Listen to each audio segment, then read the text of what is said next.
વડોદરા શહેરમાં પડી રહેલા વરસાદના કારણે અનેક નીચાણવાળા વિસ્તારોમાં પાણી ભરાઈ જતા જનજીવન પ્રભાવિત થયું હતું. વરસાદની સ્થિતિ ગંભીર બનતા વડોદરા મહાનગરપાલિકાના મ્યુનિસિપલ કમિશનર અરુણ મહેશ બાબુ તાત્કાલિક હરકતમાં આવ્યા હતા. ભારે વરસાદ વચ્ચે કમિશનરે સૌપ્રથમ સિટી કમાન્ડ એન્ડ કંટ્રોલ સેન્ટરની મુલાકાત લઈ શહેરના વિવિધ વિસ્તારોમાં સ્થાપિત સીસીટીવી કેમેરા દ્વારા સ્થિતિની સમીક્ષા કરી હતી. ક્યાં કેટલું પાણી ભરાયું છે અને કયા વિસ્તારોમાં તાત્કાલિક કામગીરીની જરૂર છે તે અંગે અધિકારીઓ પાસેથી માહિતી પ્રાપ્ત કરી હતી. ત્યારબાદ મ્યુનિસિપલ કમિશનર અરુણ મહેશ બાબુ શહેરના પાણી ભરાયેલા વિસ્તારોમાં સ્થળ મુલાકાતે પહોંચ્યા હતા અને સ્થળ ઉપર જઈને પરિસ્થિતિનું નિરીક્ષણ કર્યું હતું. પાણીના ઝડપી નિકાલ માટે પમ્પિંગ સ્ટેશન અને ડ્રેનેજ વિભાગના અધિકારીઓને તાત્કાલિક કામગીરી તેજ કરવા સૂચના આપવામાં આવી હતી, જેથી નાગરિકોને શક્ય તેટલી વહેલી તકે રાહત મળી શકે. મીડિયા સાથેની વાતચીતમાં મ્યુનિસિપલ કમિશનર અરુણ મહેશ બાબુએ જણાવ્યું હતું કે મહાનગરપાલિકાની તમામ ટીમો એલર્ટ પર છે અને શહેરની સ્થિતિ ઉપર સતત નજર રાખવામાં આવી રહી છે. તેમણે નાગરિકોને અનાવશ્યક બહાર ન નીકળવા, સાવચેતી રાખવા તેમજ કોઈપણ આપાતકાલીન પરિસ્થિતિ સર્જાય તો મહાનગરપાલિકાના કંટ્રોલ રૂમનો તાત્કાલિક સંપર્ક કરવા અપીલ કરી હતી. 5 થી 8 વાગ્યા સુધીનું આગાહી હતી. સારું ન્યૂઝ છે કે 5:30 થી 7:30 પહેલે જ વરસાદ પૂરું થઈ ગયું છે. આપણા માટે પણ સારું ન્યૂઝ છે કે અમારા તમામ એપીએસ ચાલુ છે. એક સુભાનપુરા લાઇન ડાઉન છે. આ સિવાય તમામ એપીએસ અત્યારે ચાલુ છે, એટલે 73 લાઇન્સ ચાલુ છે. એટલે આપ જોઈ શકો છો કે જૂના વોલ્ડ વિસ્તારમાંથી પણ મોટાભાગમાં આપણા સ્ટ્રોમ વોટર ડ્રેનેજ અને ડ્રેનેજ લાઇનમાંથી પાણી નીકળી રહ્યા છે. એટલે જેટલા પણ કચરો છે એ પણ સવારે પણ અમે સાફ કર્યા હતા, જેથી કરીને અત્યારે પાણી ફ્રીલી નીકળી ગયું છે. એટલે હવે અત્યારે બહુ ચિંતા કરવાની સ્થિતિ નથી. કાલાઘોડા 10માં છે, એટલે કદાચ રાતમાં હજી એક શાવર અમે રાહ જોઈ રહ્યા છે. કદાચ એક વરસાદ થવાની શક્યતા છે 10 વાગ્યાની આજુબાજુ. એ થશે તો જ કદાચ કાલાઘોડા 12 સુધી આવે. અને આજવા અત્યારે 209 છે, એટલે મેક્સિમમ 210.3 સુધી જવાનું અમારે એક્સપેક્ટેશન છે. આના પછી મેજર ફોરકાસ્ટ નથી આપણા માટે. કાલે જે પણ વરસાદ હશે એ રૂરલમાં હશે, એટલે આ વખતે પીવાનું પાણીનું આપણે જે સમસ્યા છે મોટા ભાગમાં હલ થઈ જશે. અને અત્યારે વિશ્વામિત્રીમાં પણ લેવલ નોર્મલ છે, એટલે ચિંતા નથી. એક જ અપીલ છે, અત્યારે અમે ઓલ્ડ સિટીમાં ઘણા બધા બાળકો રમતા જોયા, એ બધાને અમે રિક્વેસ્ટ કરીએ છીએ. અમે પણ અત્યારે અલર્ટ સિસ્ટમ પીએ સિસ્ટમથી અનાઉન્સ કરી રહ્યા છે. બધા ઘરે જવા માટે અમને રિક્વેસ્ટ કરી રહ્યા છે. પણ એ જ પ્રાર્થના કે કઈ સમસ્યા ના બને. અને આજ રાતનું એક નાનું શવર છે એ પણ નીકળી જાય તો પછી આપણા માટે રાહતની વાત વડોદરામાં છે. સવારથી તમે ફિલ્ડ પર છો, વિઝિટ પણ કરી છે અમુક વિસ્તારમાં. જો પરિસ્થિતિ એવી બને કે નીચાણવાળા વિસ્તારના લોકોને ખસેડવાના ચાન્સીસ થાય તો કઈ રીતની વ્યવસ્થા છે? અમે અત્યારે ચારો ડેપ્યુટી કમિશનર્સની અંદર ટીમ તો રેડી જ છે. ક્યુઆરટી ટીમ્સ પણ એક્ટિવ છે અને આપણે યુસીડીના લગભગ 14 શેલ્ટર્સ પણ રેડી રાખ્યા છે. અમે જમવાનું વ્યવસ્થા માટે પણ અલગ અલગ એનજીઓસ અને અમારું પોતાની વ્યવસ્થા પણ કરી રાખ્યું છે. અત્યારે કોઈ પણ એક પણ વ્યક્તિને અમે સ્થળાંતર કર્યા નથી. કદાચ એવું કરવું પડે તો અમારા માટે સિસ્ટમ રેડી છે. અને આપણા સ્કૂલ્સ, આપણા પ્રાથમિક શિક્ષણ સમિતિના સ્કૂલ્સ પણ છે, પ્રાઇવેટ સ્કૂલ્સને પણ કહી રાખ્યું છે. અને આપ જાણો છો ડિઝાસ્ટર મેનેજમેન્ટ એક્ટમાં ડિઝાસ્ટર વખતે કોઈ પણ વસ્તુ આપણે પહોંચી વળવા માટે તમામ રિસોર્સિસ અમે યુટિલાઇઝ કરીશું. પણ હાલ હવે પેનિક બટન નથી. જે રીતનું અમે આગાહી કરતા હતા આ બધું અત્યારે નીકળી રહ્યા છે ધીરે ધીરે. હજી એક શાવર રાત માટે રાહ જોઈ રહ્યા છે. મોસ્ટલી અમે આમાંથી પણ બહાર આવીશું એવો વિશ્વાસ છે. શું અપીલ રહેશે? તમામ નગરજનોને એક જ રિક્વેસ્ટ છે, રાતમાં વરસાદ આવે તો બહાર નથી નીકળવાનું, આપ ઘરે જ રહેજો. અમારું ટીમ તો ફિલ્ડમાં કામ માટે બહાર હોય, અધરવાઇઝ પમ્પિંગ સ્ટેશન મોનિટરિંગમાં હોય, અધરવાઇઝ સેનેટરી ટીમ સવારે વહેલા ફરી નીકળીને સાફ સફાઈમાં લાગ્યા હશે. પણ નગરજનોને એક જ અપીલ છે કે બિનજરૂરી બહાર નથી આવવાનું અને આપ ઘરે જ રહેજો. અને વરસાદી માહોલ છે એટલે કઈ પાણીનું lines, pole, otherwise electric lines કદાચ લીકેજ થઈ શકે. એટલે આવા સાવચેતીના ભાગરૂપે ખાસ કરીને બાળકોને અત્યારે જ રમવા જોયા હતા એ બધાને અમે અપીલ કરીએ છીએ. અમારા ફાયર ટીમ્સને પણ મોકલીને અમે તમામને અનાઉન્સ કરીને ઘરે જવા માટે અમે રિક્વેસ્ટ કરી રહ્યા છીએ. ચોક્કસથી આ હતા વડોદરા મહાનગરપાલિકાના મ્યુનિસિપલ કમિશનર અરુણ મહેશ બાબુ. વડોદરા જિલ્લામાં પડેલા સતત ભારે વરસાદના કારણે વાઘોડિયા સ્થિત સુમનદીપ વિદ્યાપીઠની લક્ષ્મી હોસ્ટેલમાં પાણી ભરાઈ જતા મધ્યરાત્રિએ તંત્રને રેસ્ક્યુ ઓપરેશન હાથ ધરવાની ફરજ પડી હતી. ઘટનાની જાણ થતાં જ વાઘોડિયા મામલતદાર, પોલીસ તેમજ સ્થાનિક તંત્રની ટીમ તાત્કાલિક સ્થળ ઉપર આવી પહોંચી હતી. મધ્યરાત્રિના અંદાજે 3 વાગે શરૂ કરાયેલા રેસ્ક્યુ ઓપરેશન દરમિયાન હોસ્ટેલમાં ફસાયેલા 100 છાત્રાઓ, 40 છાત્રો અને 10 શ્રમિકો સહિત કુલ 150 લોકોને સલામત સ્થળે ખસેડવામાં આવ્યા હતા. ભારે વરસાદના કારણે હોસ્ટેલ પરિસરમાં પાણી ભરાઈ જતા વિદ્યાર્થીઓ અને સ્ટાફમાં ચિંતાનો માહોલ સર્જાયો હતો. જો કે તંત્રની સમયસરની કામગીરી અને સંકલિત પ્રયાસોના પરિણામે તમામ લોકોને સુરક્ષિત રીતે બહાર કાઢી સલામત સ્થળે પહોંચાડવામાં આવ્યા હતા. સદનસીબે આ સમગ્ર ઘટનામાં કોઈ જાનહાનિ કે ઈજાના સમાચાર સામે આવ્યા નથી. ભારે વરસાદની સ્થિતિને ધ્યાનમાં રાખીને જિલ્લા તંત્ર સતર્ક છે અને નીચાણવાળા વિસ્તારોમાં જરૂરી તકેદારીના પગલાં લેવામાં આવી રહ્યા છે.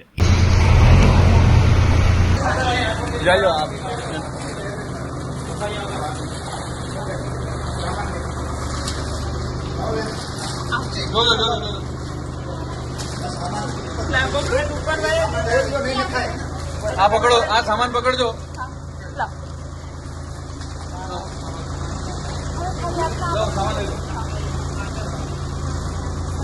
આ હેલ્પ કરજો ખાલી. તરત પાણી આવી ગયું હતું તો અમે કોલ કર્યો હતો તો મામલતદાર અને એમના બધા સ્ટાફ મેમ્બર્સ બધા અમને મદદ કરવા માટે આવી ગયા હતા તરત જ. ત્યાં બધા અમે સેફ છે. વડોદરા જિલ્લામાં હવામાન વિભાગની ભારે વરસાદની આગાહી વચ્ચે અનેક વિસ્તારોમાં વરસાદ વરસી રહ્યો છે. પરિસ્થિતિને ધ્યાનમાં રાખીને જિલ્લા તંત્ર સંપૂર્ણ એલર્ટ મોડ પર આવી ગયું છે અને કામગીરી કરી રહ્યું છે. આ દરમિયાન વડોદરાના કલેક્ટર ડોક્ટર અનિલ ધામલિયાએ મોડી રાત્રે દેવ ડેમની મુલાકાત લઈને ડેમના ગેટ ઓપરેશન અંગે અધિકારીઓ પાસેથી વિગતવાર માહિતી મેળવી હતી. ઉપરવાસમાં સતત વરસાદના કારણે વધી રહેલા પાણીના પ્રવાહની સ્થિતિની સમીક્ષા કરી હતી. કોઈપણ પ્રકારની કપરી પરિસ્થિતિ સર્જાય નહીં અને જરૂરિયાત મુજબ સમયસર પગલાં લઈ શકાય તે માટે કલેક્ટરે સંબંધિત અધિકારીઓ અને કર્મચારીઓને જરૂરી માર્ગદર્શન આપ્યું હતું. જિલ્લા તંત્ર દ્વારા સતત પરિસ્થિતિ ઉપર નજર રાખવામાં આવી રહી છે અને જરૂરી સાવચેતીના તમામ પગલાં લેવામાં આવી રહ્યા છે. વડોદરા જિલ્લામાં સતત પડી રહેલા ધોધમાર વરસાદના કારણે જનજીવન ઉપર અસર જોવા મળી રહી છે. ઉપરવાસમાં ભારે વરસાદના પગલે દેવ ડેમમાં પાણીની આવક વધતા ડેમમાંથી પાણી છોડવામાં આવી રહ્યું છે. તેના કારણે ડભોઈથી વાયા અમરેશ્વર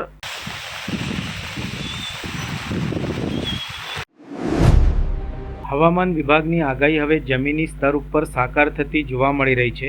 સતત વરસી રહેલા ભારે વરસાદના કારણે વડોદરા જિલ્લાના અનેક વિસ્તારોમાં જનજીવન પ્રભાવિત બન્યું છે. નીચાણવાળા વિસ્તારોમાં પાણી ભરાતા લોકોની મુશ્કેલીઓમાં વધારો થયો છે.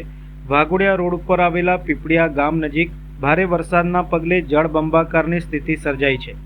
પીપળિયા ગામ તરફ જતો મુખ્ય માર્ગ વરસાદી પાણીમાં ગરકાવ થઈ જતા ગ્રામ્યજનોને અવરજવરમાં ભારે હાલાકીનો સામનો કરવો પડ્યો હતો.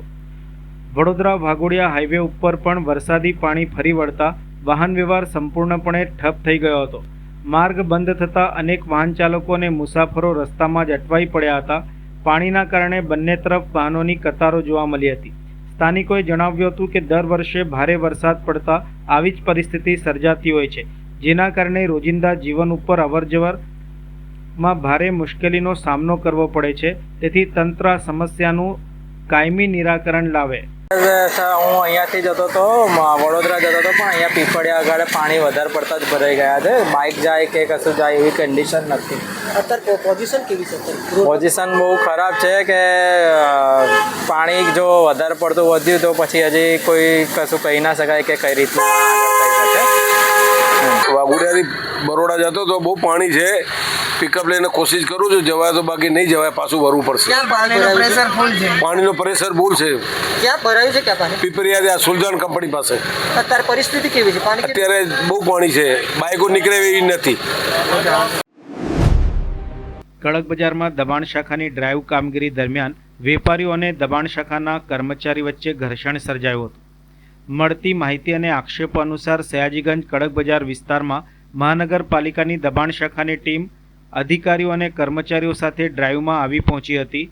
કામગીરી અર્થે પહોંચતા જ વાતાવરણ ગરમાયું હતું. ટીમ જેવી જ બજારમાં અંદર પહોંચી ત્યારે વેપારીઓ એકત્રિત થઈને કામગીરીનો સખત વિરોધ નોંધાવ્યો હતો. જ્યારે કોઈ શાકભાજી વેપારીએ ગાડીની ચાવી લઈને જતો રહ્યો હતો અને ડ્રાઈવરની ફેટ પકડી હતી તેવું વોર્ડ નંબર 13ના અધિકારી રાણા ગોપાલભાઈ દ્વારા આક્ષેપો કરતા જણાવ્યું હતું. વધુમાં તેમણે જણાવ્યું હતું કે અમારી રેગ્યુલર ડ્રાઈવની કામગીરી માટે હતા, કોઈના દબાણોને કે કંઈ પણ હટાવ્યું ન હતું, તેમ છતાં આવી વર્તણૂક અમારી સાથે કરાઈ છે. આના પહેલાં પણ આ રીતનો બનાવ બની ચૂક્યો છે. આ બીજી વખત થયું છે. અમે સમગ્ર ઘટનાનો વિડીયો ઉતારી લીધો છે.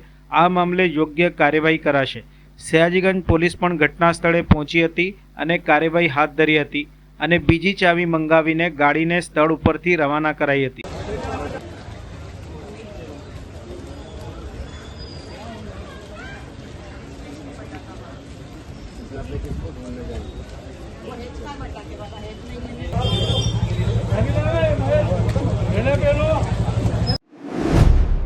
આગામી 4 ઓગસ્ટે બરોડા ડેરીના નિયામક મંડળના ચેરમેન અને વાઇસ ચેરમેનની નિમણૂક માટેની બેઠક વડોદરા જિલ્લા ભાજપ કાર્યાલય ખાતે મળી હતી.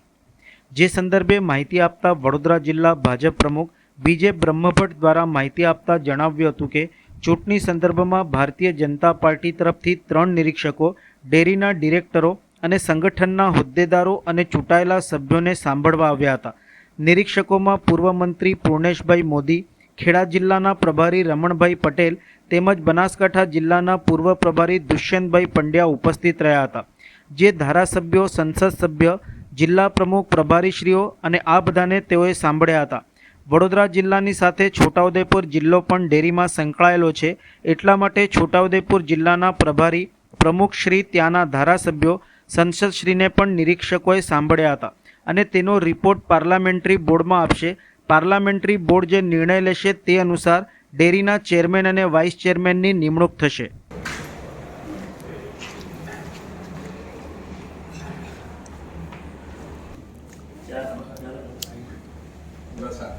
આગામી 4 તારીખે બરોડા ડેરીના નિયામક મંડળના ચેરમેન અને વાઇસ ચેરમેનની નિમણૂક માટેની મિટિંગ બોલાવવામાં આવેલી છે અને એના સંદર્ભમાં આજે ભારતીય જનતા પાર્ટી તરફથી 3 નિરીક્ષકો અહીંયા ડેરીના ડિરેક્ટરો અને સંગઠનના હોદ્દેદારો અને ચૂંટાયેલા સભ્યોને સાંભળવા માટે આવ્યા છે.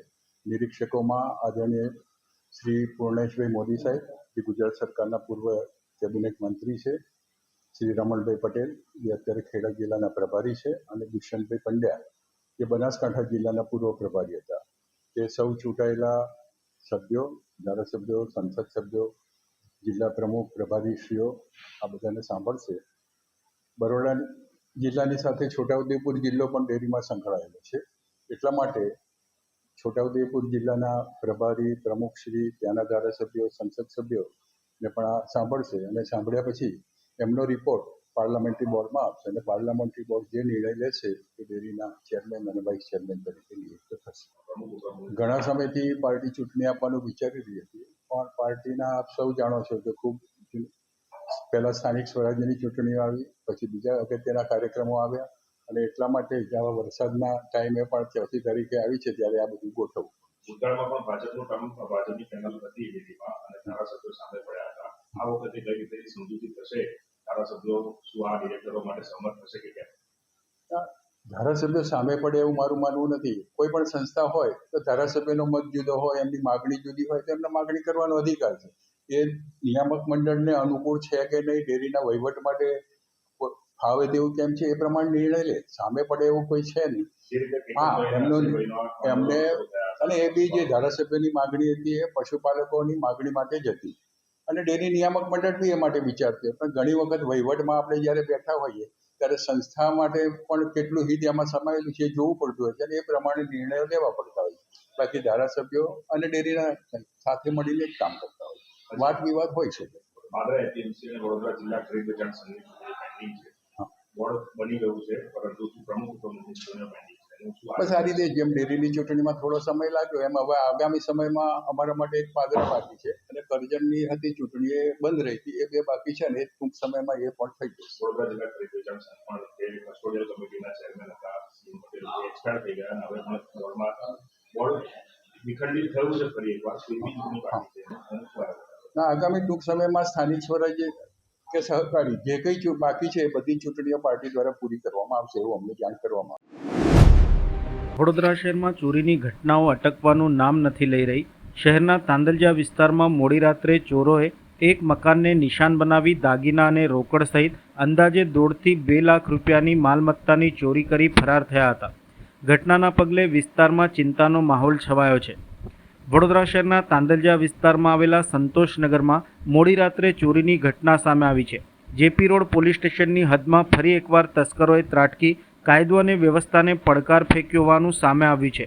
પ્રાપ્ત માહિતી મુજબ સંતોષનગરમાં રહેતા અને ટેમ્પોમાં શાકભાજીની હેરાફેરી કરી પરિવારનું ગુજરાન ચલાવતા સલીમ રાઠોડના ઘરે ગઈકાલે રાત્રિ દરમિયાન અજાણ્યા ચોરોએ પ્રવેશ કર્યો હતો. મોડી રાત્રે વરસી રહેલા વરસાદનો લાભ લઈ ચોરોએ ઘરમાં ઘૂસી દાગીના અને રોકડ રકમ ઉપર હાથ ફેરો કરી પલાયન કર્યું હોવાનું પ્રાથમિક તપાસમાં સામે આવ્યું છે. ઘર માલિકના જણાવ્યા મુજબ ચોરો અંદાજે 1.5 થી 2 લાખ રૂપિયાના કિંમતના દાગીના અને રોકડની ચોરી કરીને ફરાર થયા હતા. સવારે ઘટનાની જાણ પરિવારજનોને થતાં પરિવારજનો દ્વારા આ બનાવ અંગે જેપી રોડ પોલીસ મથકે ફરિયાદ નોંધાવી હતી, જેને લઈને પોલીસ સ્થળ ઉપર આવી પહોંચી હતી. પોલીસે આસપાસના સીસીટીવી ફૂટેજના આધારે તસ્કરોને શોધવાના પ્રયાસો હાથ ધર્યા છે.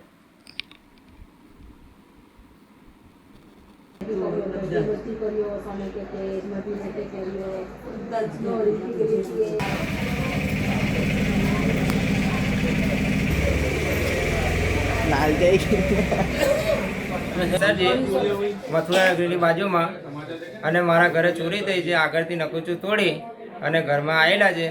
એ રાતે 2:30-3ના ગારામાં આવ્યા છે અને તિજોરી ખોલી અને રોકડ રકમ 10 થી 11,000 રૂપિયા રોકડ રકમ છે અને સોના ચાંદીના દાગીના હતા એ આગળના રૂમમાં હતા.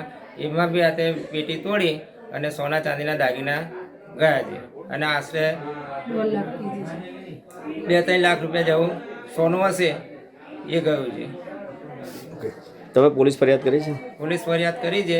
ઓનલાઈન 112 ને બોલાવી તો પોલીસવાળા આવીને જોઈને ગયા છે. શું કીધું પોલીસે? પોલીસે કીધું છે કે તમે પોલીસ સ્ટેશન આવો અને લિસ્ટ આ અમને આપી દો કે જે ગયો તે લખાઈને જતા. શું નામ તમારું? સલીમ ખાન અહમદ ખરાઠો, સંતોષનગર. હવામાન વિભાગે કરેલ આગાહીની અસર જમીન ઉપર પણ જોવા મળી રહી છે. ભારે વરસાદ અને ડેમમાંથી પાણી છોડાતા ડભોઈ વાઘોડિયાના કેટલાક ગામો અસરગ્રસ્ત થયા છે. કેટલાક ગામો સંપર્ક વિહોણા થયા છે તો કેટલાક જગ્યા ઉપર વાહન વ્યવહાર પણ અસરગ્રસ્ત થયો છે અને માર્ગ પણ બંધ થયા છે. ત્યારે સમગ્ર પરિસ્થિતિને લઈને ડભોઈના ધારાસભ્ય શૈલેષભાઈ મહેતાએ માહિતી આપી હતી. સાથે જ નાગરિકોને પણ જરૂરી અપીલ કરી હતી કે વહીવટી તંત્રની સૂચનાઓનું પાલન કરો અને સાથ સહકાર આપો. ડભોઈના ધારાસભ્ય શૈલેષભાઈ મહેતાએ જણાવ્યું હતું કે દેવ ડેમમાંથી પાણી છોડવાના લીધે વાઘોડિયા અને ડભોઈ તાલુકાના ગામોને ઇફેક્ટ થઈ છે. વડોદરાથી ડભોઈ જતા રસ્તા ઉપર રાજલી અને એ બાજુના ગામોમાં પાણી ભરાવાથી સંપર્ક વિહોણા થયા છે. એ જ રીતે ઢોલાર, વસઈ એ તમામ વિસ્તારમાં પણ પાણી ભરાયા છે, જેથી ડભોઈ વાઘોડિયાનો રસ્તો પણ બંધ છે. વડોદરાથી વાઘોડિયા જતા રસ્તે પણ પાણી ભરાયેલા છે. દેવ નદી ઓવરફ્લો થવાથી આ પરિસ્થિતિ સર્જાઈ છે. તંત્ર ગઈકાલથી જ કામે લાગેલું છે અને લોકોને સ્થળાંતર કરાવવાનું હોય કે તેમને ફૂડ પેકેટ આપવાના હોય, આ બધી જ વ્યવસ્થા તંત્ર તરફથી કરવામાં આવી રહી છે. ચૂંટાયેલા તાલુકા પંચાયત, જિલ્લા પંચાયતના સભ્યો સહિતના લોકો કામગીરીમાં લાગ્યા છે. જો વરસાદ બંધ રહેશે તો 3-4 કલાકમાં તમામ રસ્તાઓ ઉપરથી પાણીનો નિકાલ થઈ જશે તેવું હાલના તબક્કે લાગી રહ્યું છે. વધુમાં તેમણે જણાવ્યું હતું કે નાગરિકોને સાવચેતી રાખવા અને વહીવટી તંત્રને સહકાર આપવા માટે અપીલ ગઈકાલે પણ વિડીયો માધ્યમથી કરી છે અને હાલ પણ મીડિયા માધ્યમથી લોકોને અપીલ કરું છું કે વહીવટી તંત્રની સૂચનાઓનું અમલ કરો અને સાથ સહકાર આપો.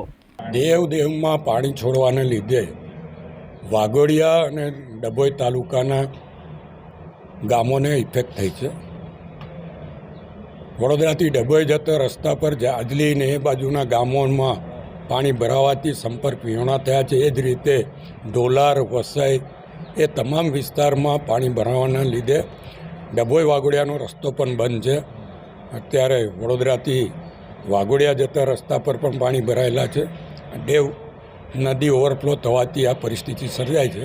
તંત્ર ગઈકાલથી જ કામે લાગેલું છે અને લોકોને સ્થળાંતર કરાવવાનું હોય કે એમને ફૂડ પેકેટો આપે, બધી જ વ્યવસ્થાઓ તંત્ર તરફથી કરવામાં આવી છે. ચૂંટાયેલા તાલુકા પંચાયતના, જિલ્લા પંચાયતના સભ્યો સહિતના લોકો આના માટે કામ માટે લાગેલા છે. એટલે જો વરસાદ બંધ રહેશે તો 3-4 કલાકમાં તમામ રસ્તાઓ પરથી પાણીનો નિકાલ થઈ જશે એવું અત્યારનો તબક્કે લાગી રહ્યું છે. નાગરિકોને સાવચેતી રાખવા અને વહીવટી તંત્રને સહકાર આપવા માટે અપીલ ગઈકાલે વિડીયો મારફત કરીને આપના મારફત પર નાગરિકોને કહું છું કે વહીવટી તંત્રની જે સૂચનાઓ હોય એનો અમલ કરો અને સાથ સહકાર આપો. વડોદરાના દર્દીઓ માટે અદ્યતન આરોગ્ય સેવાઓ વધુ સુલભ બની છે. Marengo Asia hospital વડોદરાએ liver clinic અને ઇન્ટરવેન્શનલ રેડિયોલોજી ક્લિનિકની શરૂઆત કરી છે. આ પહેલના કારણે મધ્ય અને દક્ષિણ ગુજરાતના દર્દીઓને હવે પોતાના વિસ્તારની નજીક સુપર સ્પેશિયાલિટી સારવારનો લાભ મળી શકશે. મરેંગો એશિયા હોસ્પિટલ્સ વડોદરાએ વિશેષ આરોગ્ય સેવાઓના વિસ્તરણના ભાગરૂપે લીવર ક્લિનિક અને ઇન્ટરવેન્શનલ રેડિયોલોજી ક્લિનિક શરૂ કર્યા છે. લીવર ક્લિનિક અમદાવાદ સ્થિત મરેંગો CIMS હોસ્પિટલના ડૉક્ટર ગૌરવ પટેલ અને તેમની ટીમના સહયોગથી કાર્યરત રહેશે, જ્યારે ઇન્ટરવેન્શનલ રેડિયોલોજી ક્લિનિકનું સંચાલન સુરત સ્થિત મેરેંગો એશિયા હોસ્પિટલના ડૉક્ટર જેની ગાંધી કરશે. મેરેંગો હોસ્પિટલ નેટવર્કના એકીકૃત ક્લિનિકલ મોડેલ હેઠળ દર્દીઓને લીવર ટ્રાન્સપ્લાન્ટ, હાર્ટ ટ્રાન્સપ્લાન્ટ, બોન મેરો ટ્રાન્સપ્લાન્ટ તેમજ ઇન્ટરવેન્શનલ રેડિયોલોજી જેવી અદ્યતન સારવાર માટે એક જ નેટવર્કમાં સંકલિત સેવાઓ ઉપલબ્ધ થશે. દર્દીઓને તેમના નજીકના મરેંગો હોસ્પિટલના નિષ્ણાત ડૉક્ટરોનો પરામર્શ, જરૂરી તપાસ, સર્જરી પૂર્વે અને બાદની સારવાર તેમજ લાંબા ગાળાના ફોલોઅપની સુવિધા મળશે, જ્યારે જટિલ સર્જરી અને ટ્રાન્સપ્લાન્ટ સંબંધિત પ્રક્રિયાઓનું સંકલન અમદાવાદ સ્થિત મરેંગો CIMS હોસ્પિટલ દ્વારા કરવામાં આવશે. લીવર ક્લિનિક દર મહિનાના બીજા મંગળવારે OPD સેવા આપશે, જ્યારે ઇન્ટરવેન્શનલ રેડિયોલોજી ક્લિનિક દર શનિવારે દર્દીઓ માટે ઉપલબ્ધ રહેશે. ઇન્ટરવેન્શનલ રેડિયોલોજી ક્લિનિકમાં વેરિકોઝ વેન્સ, ડાયાબિટીક ફૂટની જટિલતાઓ, સ્ટ્રોક, બ્રેઇન એન્યુરિઝમ, સ્તનમાં ગાંઠ, ગર્ભાશયની ફાઇબ્રોઇડ્સ અને થાઇરોઇડ્સ નોડ્યુલ્સ સહિતના વિવિધ રોગોની મિનિમલી ઇન્ટેન્સિવ સારવાર ઉપલબ્ધ કરાવવામાં આવશે. આ નવી પહેલથી વડોદરા સહિત મધ્ય અને દક્ષિણ ગુજરાતના દર્દીઓને અદ્યતન સારવાર માટે અન્ય શહેરોમાં વારંવાર જવાની જરૂરિયાત ઘટશે અને સમયસર સંકલિત તથા ગુણવત્તાયુક્ત સારવારનો લાભ મળી રહેશે. પત્રકાર પરિષદમાં આ સંદર્ભે વિસ્તૃત માહિતી આપવામાં આવી હતી. हमें जान होती है, पंखों से कुछ नहीं होता, हौसलों से उड़ान होती है. Good morning everyone. On behalf of Marengo Asia Hospitals, I extend a very warm intervention radiology એનું બીજું નામ છે વાસ્ક્યુલર ઓર એન્ડોવાસ્ક્યુલર ઇન્ટરવેન્શન ઓર એન્ડોવાસ્ક્યુલર સર્જરી. એટલે આખા શરીરની લોહીની નળીઓની જે પહેલાં ઓપન સર્જરી થતી હતી, જેમ કે મગજમાં લકવો આવ્યો તો માથું ખોલવાની પ્રોસિજર, મગજમાં હેમરેજ થયું તો ક્લિપિંગની પ્રોસિજર. સો એ સેકન્ડ સ્ટેન્ડ કર્યું તો તેની જગ્યા પર બાયપાસ કરવાની પ્રોસિજર. તો આ જે ઓપન સર્જરીની જગ્યા પર alternative advance vascular endovascular treatment, જેમાં દર્દીને કોઈ પણ કાપોચીરો નહીં આવશે. મગજમાં બ્રેઇન એન્યુરિઝમ છે તો કોઈ પણ ઓપન સર્જરી વગર એન્ડોવાસ્ક્યુલર ટેકનિકથી કોઇલિંગ થશે. કેરોટિડમાં સ્ટિનોસિસ છે, બ્લોકેજ છે, જેના કારણે સ્ટ્રોક આવ્યો છે, તો એન્ડોવાસ્ક્યુલર પદ્ધતિથી સ્ટેન્ટિંગ અને લોહીની નળી ઓપન કરવાની મિકેનિકલ થ્રોમ્બેક્ટમી પ્રોસિજર થશે. પગમાં વેરિકોઝ વેન્સ છે તો સ્ટ્રિપિંગની જગ્યા પર, જેમાં મલ્ટિપલ કાપા આવતા હોય, દર્દીને ડિસ્ચાર્જ વખતે પણ થોડી તકલીફ રહેતી હોય અને ફરીથી આવવાના ચાન્સીસ પણ હોય, એની જગ્યા પર એડવાન્સ લેસર અથવા તો વિનાસિલ ગ્લુ ટેકનિકથી આખી વેરિકોઝ વેન્સને આપણે ક્યોર કરી શકીએ. જે વાલ્વ ખરાબ છે તેને પણ આપણે ટ્રીટ કરી શકીએ, જેનાથી ફ્યુચરમાં ફરીથી થવાના ચાન્સીસ પણ ઘણા ઓછા થઈ જાય. ડાયાબિટીક ફૂટ છે, જેમાં પગ કાપવાની નોબત આવતી હોય, તો જો એમાં લોહીની નળીઓમાં જે બ્લોકેજ છે એને એન્જોપ્લાસ્ટી સ્ટેન્ટિંગથી ટ્રીટ કરવામાં આવે તો આપણે જે એન્ટીબાયોટિક આપીએ તેની અસર પણ પગમાં સરખી થાય અને પગ કાપતો આપણે બચાવી શકીએ. સો આ આખા શરીરમાં લોહીની નળીમાં, જેમાં પહેલાં ઓપન સર્જરી થતી હતી, જેમાં મોર્બિડિટી, મોર્ટાલિટી વધારે હતી, એનું હવે મિનિમલ ઇન્વેઝિવ એડવાન્સ વાસ્ક્યુલર ટેકનિકથી ખૂબ જ સરસ રિઝલ્ટ મળશે અને પેશન્ટને complication rates are very minimal, results are excellent. પેશન્ટને 24 to 48 અવર્સમાં હોસ્પિટલમાંથી ડિસ્ચાર્જ મળી જાય, જેનાથી લાઈફ એક્સપેક્ટન્સી અને ક્વોલિટી ઓફ લાઈફ ઇમ્પ્રૂવ થઈ શકશે. આ દરેક પ્રોસિજર અહીંયા જ બરોડામાં જ મેરેંગો એશિયા હોસ્પિટલમાં થશે અને દરેક શનિવારે OPD માટે અવેલેબલ છે. અમદાવાદ સુરતમાં લાંબા ગાળાથી મેં જોયું છે મારી પ્રાઇવેટ પ્રેક્ટિસમાં કે ટ્રાન્સપ્લાન્ટ માટેના જે ડૉક્ટરો છે એ હોસ્પિટલોમાં OPD કરીને પાછા એમની ટ્રાન્સપ્લાન્ટ હોસ્પિટલમાં જતા હોય છે. એના લીધે ટ્રાન્સપ્લાન્ટ પછી અને ટ્રાન્સપ્લાન્ટ પહેલાં દર્દીઓની જે સારવાર છે એ રેગ્યુલર એક જ હોસ્પિટલમાં મળતી નથી, એમને બીજી બધી હોસ્પિટલમાં જવું પડે છે. Marengo Asia group as a biggest network hospital in Gujarat આપણે ટ્રાન્સપ્લાન્ટ પહેલાંની અને ટ્રાન્સપ્લાન્ટ પછીની જે સુવિધાઓ છે એ બધી સુવિધાઓ આપણે અહીંયા મરીંગો એશિયા હોસ્પિટલ વડોદરા ખાતે આપશું. સારવાર અહીં કરવામાં આવે છે એના કયા મુખ્ય લક્ષણો છે અને કેટલો ખર્ચ આવે છે?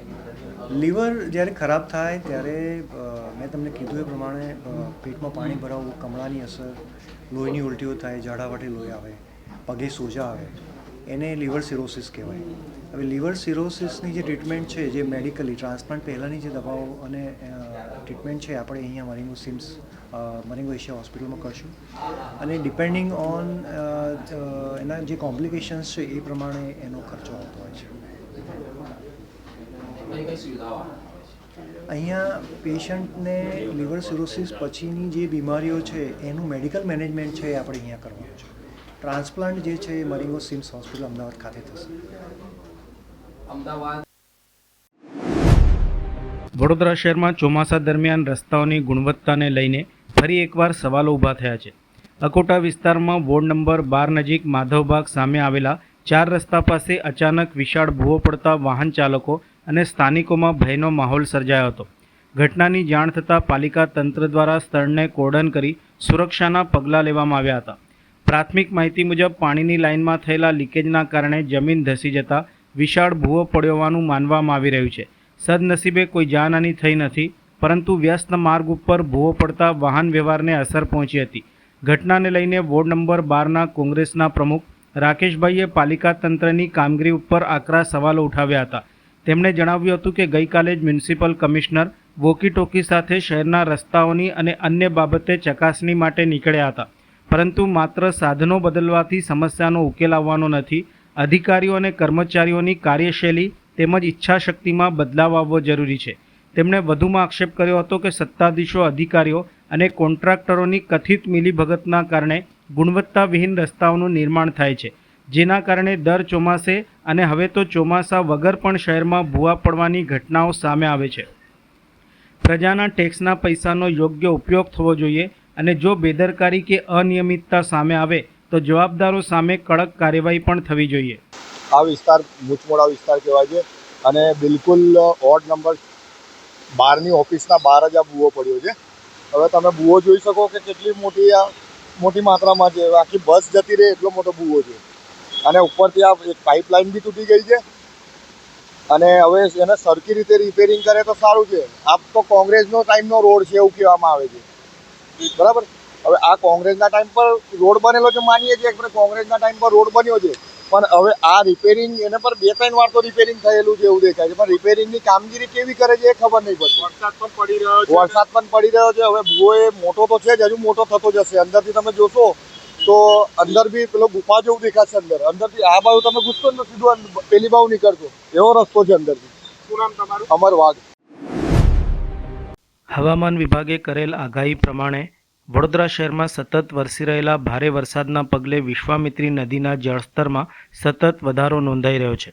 આજે સવારના 10 વાગ્યાના આંકડા મુજબ કાલાઘોડા બ્રિજ ખાતે વિશ્વામિત્રી નદીનું જળસ્તર 14 ફૂટ સુધી પહોંચ્યું હતું.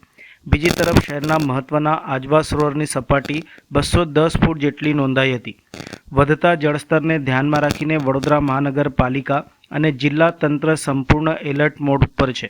ખાસ કરીને નદી કાંઠા અને નીચાણવાળા વિસ્તારો ઉપર સતત નજર રાખવામાં આવી રહી છે, જેથી કરીને કોઈપણ પ્રકારની આપત્તિજનક સ્થિતિ સર્જાય તો તાત્કાલિક કાર્યવાહી કરી શકાય. આ દરમિયાન વડોદરાના મેયર ગીતાબેન મકવાણાએ શહેરની સ્થિતિ અંગે માહિતી આપતા નાગરિકોને અપીલ કરી છે કે વિશ્વામિત્રી નદીના કિનારે જવાનું ટાળે, પાણી ભરાયેલા વિસ્તારોમાં અવરજવર ન કરે તેમજ વરસાદ દરમિયાન બિનજરૂરી રીતે ઘરની બહાર નીકળવાનું ટાળે. મેયરે વધુમાં જણાવ્યું હતું કે કોઈપણ પ્રકારની મુશ્કેલી અથવા ઇમરજન્સી સર્જાય તો નાગરિકોએ તાત્કાલિક વડોદરા મહાનગરપાલિકાના કંટ્રોલ રૂમ અથવા તો પોતાના વિસ્તારના સ્થાનિક કાઉન્સિલરોનો સંપર્ક કરવો. આજે વિશ્વામિત્રી નદીનો જે ગઈકાલ કરતાં આજે પાણીની સપાટી વધી રહી છે એ લેવલ વિશ્વામિત્રી નદીને ત્યાં વિઝિટ કરી છે, તેનું લેવલ જે રીતે વધી રહ્યું છે. છતાં પણ ભગવાનની મહેરબાની ગણો કે વરસાદ આપણે નહેવત પ્રમાણે જે પડી રહ્યો છે અને જે સપાટી હજુ સુધી કોઈ એટલી વધી નથી કે વિસ્તારોમાં જાનહાનિ કંઈ થાય. અને આજવાની સપાટી પણ આપણી એટલે 212 ફૂટ પર જઈ રહી છે. એટલે એમાં આપણે કોઈ એટલો વિષય નથી એવો કે પાણી છોડવામાં આવે અને આપણે વિસમિતિમાં લેવલ વધી જાય એવી કોઈ અત્યારે સમસ્યા નથી. વડોદરાવાસીઓને શું કરશો? વડોદરાવાસીને જણાવવાનું કે ટોલ ફ્રી નંબર પર આપેલો છે, તેમજ જો એ નંબર ના લાગે કે ઇમરજન્સીમાં તમે કોન્ટેક્ટ ના કરી શકો એનાથી તો તમારા વોર્ડના કાઉન્સિલર દ્વારા કે કોઈ બી રીતે અમારો સંપર્ક સાધવાનો પ્રયત્ન કરો અને પરિસ્થિતિની જાણ કરો, જેથી કરીને અમે પણ અમારી ટીમ સાથે તમારી હેલ્પ કરી શકીએ અને મદદ